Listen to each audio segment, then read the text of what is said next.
नमस्कार मंडळी, श्री स्वामी समर्थ. मी संध्या. माझ्या चॅनलमध्ये तुम्हा सर्वांचं खूप खूप मनापासून स्वागत करते. बघा मंडळी, आज आहे पौष महिन्यातील रविवार आणि या रविवारी आदित्य राणूबाईची कहाणी आज आपण ऐकत आहोत. तर बघा, एका आदित्य राणूबाई तुमची कहाणी. 8 पाट नगर होते. त्या नगरात एक ब्राह्मण राहत असे. तो दुर्वा अन्वयास रानात जात होता. तिथे नागकन्या, देवकन्या वसा वसत होत्या. ब्राह्मणाने विचारले, काय गो बायांनो, काय वसा वसता? तो मला सांगा. त्या म्हणाल्या, तुला रे वसा कशाला हवा? उतशील मातशील, घेतला वसा टाकून देशील. हा म्हणाला, नाही नाही, असे मी करणार नाही. उतणार नाही, मातत नाही, घेतला वसा टाकत नाही. काय वसा आहे तो मला सांगा. तेव्हा त्या म्हणाल्या, श्रावण मास येईल. पहिल्या आदित्यवारी मुकाट्याने उठावे, सचिल स्नान करावे, अग्रोदक पाणी आणावे, विड्याच्या पानावर रक्तचंदनाची आदित्य राणूबाई काढावी, 6 रेघांचं मंडळ करावं, 6 सुतांचा तातू करावा, त्याला 6 गाठी द्याव्या, पानाचा विडा, फुलाचा झेला, दशगंधाचा धूप, गुळ, खोबऱ्याचा नैवेद्य दाखवावा, 6 मास चाळावी, 6 मास पाळावी, माघी रथसप्तमी संपूर्ण करावी.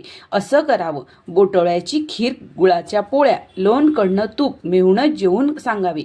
असेल तर साडेचोळी, नसेल तर जोड गळसरी द्यावी, नसेल तर 2 पैसे दक्षिणा द्यावी व आपल्या वशाचं उद्यापन करावं. ब्राह्मणाने वसा केला. त्याला सूर्यनारायण प्रसन्न झाला. भाग्यलक्ष्मी आली. तेव्हा राजाच्या राणीने ब्राह्मणास बोलावू धाडलं. ब्राह्मण जातेवेळी भिवू लागला, कापू लागला. राणी म्हणाली, भिवू नका, कापू नका.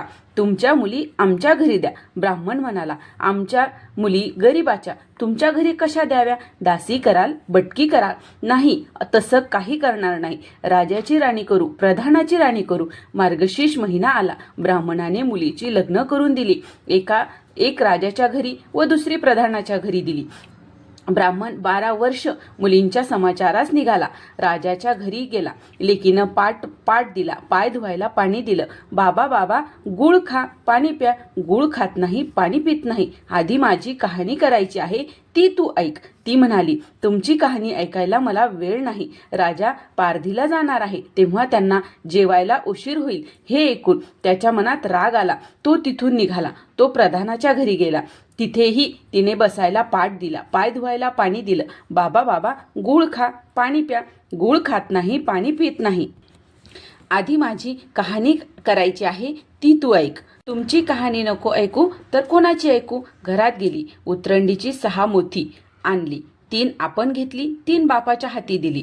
त्याने मनोभावे कहाणी सांगितली. लेकीने ती चित्तभावे ऐकली. नंतर जेवून खाऊन बाप आपल्या घरी आला. बायकोने विचारले, मुलीचा समाचार कसा आहे?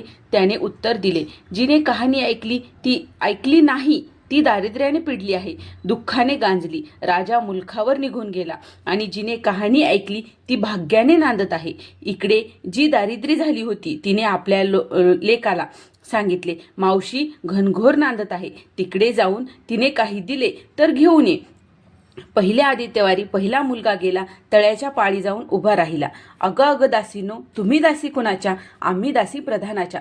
प्रधानाच्या राणीला जाऊन सांगा की तुमच्या बहिणीचा मुलगा आला आहे. दासींनी जाऊन सांगितले, तुमच्या बहिणीचा मुलगा आला आहे, फाटके नेसला आहे, तुटके पांघरला आहे, तळ्याच्या पाळी उभा आहे, परसदाराने घेऊन या. परसदाराने घेऊन आल्या. नाऊ माखू घातला, पितांबर नेसायला दिला, जेऊ खाऊ घातलं, कोहळा पोखरला, होन मोहरा भरल्या. जाताना कुठे ठेवू नको, विसरू नको, जपून घेऊन जा. तो वाटेने जाऊ लागला. तो सूर्यनारायण माळ्याच्या रूपाने आला. हातचा कोहळा काढून गेला. घरी गेला. आईने विचारले, काय रे बाबा, मावशीनं काय दिलं? दैव दिलं, कर्माने नेलं. मावशीनं दिलं होतं पण ते सर्व गेलं. पुढे दुसऱ्या आदित्यवारी दुसरा मुलगा गेला. तळ्याच्या पाळी जाऊन उभा राहिला. प्रधानाच्या दासीकडून प्रधानाच्या राणीला निरोप पाठवला. प्रधानाच्या राणीने त्यालाही घरी नेलं, नाहू माखू घातलं, जेऊ खाऊ घातलं, काठी पोखरून होन मोहराने भरून दिली. बाबा, कुठे ठेवू नको, विसरू नको, जपून घरी घेऊन जा असे सांगितले. वाटेत सूर्यनारायण गुराख्याच्या रूपाने आला. हातची काठी काढून गेला. घरी गेला. झालेली गोष्ट आईस सांगितली. दैव दिले, सर्व कर्माने नेले. पुढे तिसऱ्या आदित्यवारी तिसरा मुलगा गेला. त्याला पहिल्यासारखं घरी नेलं, नाहू माखू घातलं, नारळ पोखरून होन मोहराने भरून दिला. जाताना विहिरीत विहिरीच्या काठी नारळ ठेवून तो पाणी पिण्यास विहिरीत उतरला. तो नारळ गडगडून विहिरीत पडला. मुलगा घरी गेला. आई ग मावशीनं दिलं पण दैवाने सर्व बुडालं. चौथ्या आदित्यवारी चौथा मुलगा गेला. त्याने पण पहिल्यासारखं नाहू माकू घातलं, जेऊ खाऊ घातलं. दह्याची शिदोरी होऊन मोहरा घालून बरोबर दिली. सूर्यनारायण घारीच्या रूपाने आला. हातची शिदोरी घेऊन गेला. तो घरी गेला. आईनं विचारलं, मावशीनं काय दिलं? आई ग मावशीनं दिलं पण दैवाने ते सर्व नेलं. पाचवे आदित्यवारी आपण उठली. तळ्याच्या पाळी उभी राहिली. दासीने तिचा निरोप तिच्या बहिणीला सांगितला. बहिणीने तिलाही परसदाराने घरी नेलं. नाहू माखू घातलं. पैठणी नेसायला दिली. प्रधानाची राणी आदित्यवाराची कहाणी करू लागली. काय वसा करतेस ग मला सांग. बहीण म्हणाली, अगं अगं पापीनी चांडाळनी, बापाची कहाणी ऐकली नाहीस म्हणून तुला दारिद्र्य आलं. राजाच्या राणीने विचारलं, काय ग उपाय करू. तेव्हा तिने वसा सांगितला. ती बहिणीच्या घरी राहिली. श्रावण मास आला. बहिणीने सांगितल्याप्रमाणे तिने सूर्यनारायणाची पूजा केली. इकडे राजाला भाग्य आलं. राजानं बोलावून धाडलं, मावशी मावशी तुला ग छत्र आली, चामर आली, पाईक आली, परवर आले. मला रे पापिनीला एवढं वैभव कुठले. बाहेर जाऊन दाराशी पाहते तो राजा बोलावू आला आहे. तशी ती घरी जावयास निघाली. बहिणीने एकमेकीला आहेर केला. वाटेत जाऊ लागली. तो पहिल्या मुक्कामात स्वयंपाक केला. राजाला वाढलं. आपलं पान वाढून घेतलं. तेव्हा कहाणीची आठवण झाली. करारे हकारे पिटारे डांगोरा. नगरात कुणी उपाशी आहे का याचा शोध करा. उपाशी नाही तापाशी नाही. वाटेत एक मुळी विक्या जात होता. त्याला म्हणाले, आमच्या बाईची कहाणी ऐकायला ये. तो राणीकडे आला. राणीने 6 मोती होती. 3 आपल्या हाती घेतली, 3 त्याच्या हाती ठेवली व त्याला मनोभावे कहाणी सांगितली. त्याने ती चित्तभावे ऐकली. त्याची लाकडाची मुळी होती, ती सोन्याची झाली. तो म्हणाला, बाई बाई कहाणी ऐकल्याचं एवढं फळ, मग वसा घेतल्याचं काय फळ. काय वसा आहे तो मला सांगा. तुला रे वसा कशाला हवा. उतशील मातशील, घेतला वसा टाकून देशील. उतत नाही मातत नाही, घेतला वसा टाकत नाही. तेव्हा राणीने त्याला वसा सांगितला. दुसऱ्या दिवशी दुसऱ्या मुक्कामास गेली. स्वयंपाक केला. राजाला वाढलं. आपलं पान वाढून घेतलं. तेव्हा कहाणीची आठवण झाली. करारे हकारे पिटारे डांगोरा. नगरात कुणी उपाशी आहे का याचा शोध करा. उपाशी नाही तापाशी नाही काही नाही. एक माळी चिंतेत बसला होता. त्याला बोलविले आणि म्हणाले, आमच्या बाईची कहाणी ऐक. तो म्हणाला, तुमच्या बाईची कहाणी ऐकून मी काय करू. मी आपल्या चिंतेत बसलो आहे. असे म्हणून तो आला. तशी राणीने 6 मोती आणली. 3 त्याला दिली, 3 आपण घेतली. राणीने कहाणी सांगितली. त्याने मनोभावे ऐकली. माळ्याचा मळा पिकू लागला. तो म्हणाला, कहाणी ऐकल्याचे एवढं फळ, मग वसा घेतल्याचं काय फळ. काय वसा आहे तो मला सांगा. राणीने त्यास वसा सांगितला. पुढे तिसऱ्या मुक्कामास गेली. तिथेही तिने स्वयंपाक केला. मुलांना वाढलं, राजाला वाढलं, आपलं पान वाढून घेतलं आणि तेव्हा तिला कहाणीची आठवण झाली. नगरात करारे हकारे पिटारे डांगोरा. नगरात कुणी उपाशी आहे का याचा शोध करा. उपाशी नाही तापाशी नाही काही नाही. एक म्हातारीचा एक मुलगा वनात गेला होता. एक डोहात बुडाला होता. एक सर्पाने खाल्ला होता. तिला म्हणाले, आमच्या बाईची कहाणी ऐक. ती म्हणाली, कहाणी ऐकून मी काय करू. मी मुलासाठी रडते आहे. बरे येते असे म्हणून ती आली. मग राणीने तिला कहाणी सांगितली. तिने चित्तभावे ऐकली. तिचा एक मुलगा वनात गेला होता. एक डोहात बुडाला होता. तो आला. एक सर्पाने खाल्ला होता. तोही आला. बाई बाई कहाणी ऐकल्याचं एवढं फळ, मग वसा घेतल्याचं काय फळ. काय वसा असेल तो मला सांगा. मग राणीने तिलाही वसा सांगितला.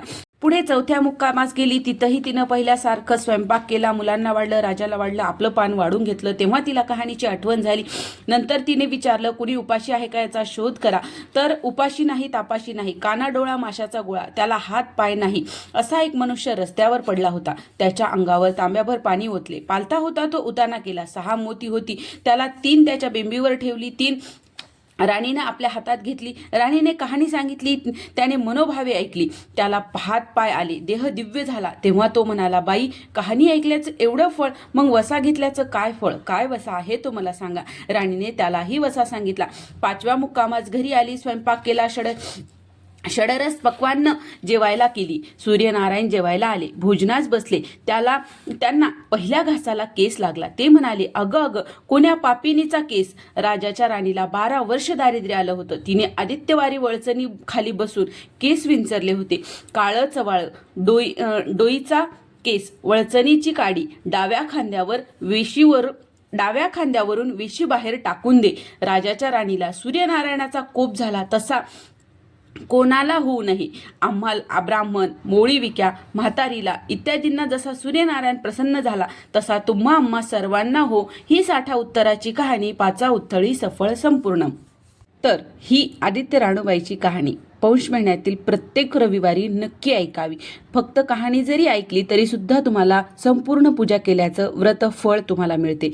आणि जर तुम्हाला हा व्हिडिओ आवडला असेल तर व्हिडिओला लाईक करा, जास्तीत जास्त लोकांपर्यंत हा व्हिडिओ शेअर करा आणि माझ्या चॅनलला सबस्क्राईब करा. श्री स्वामी समर्थ.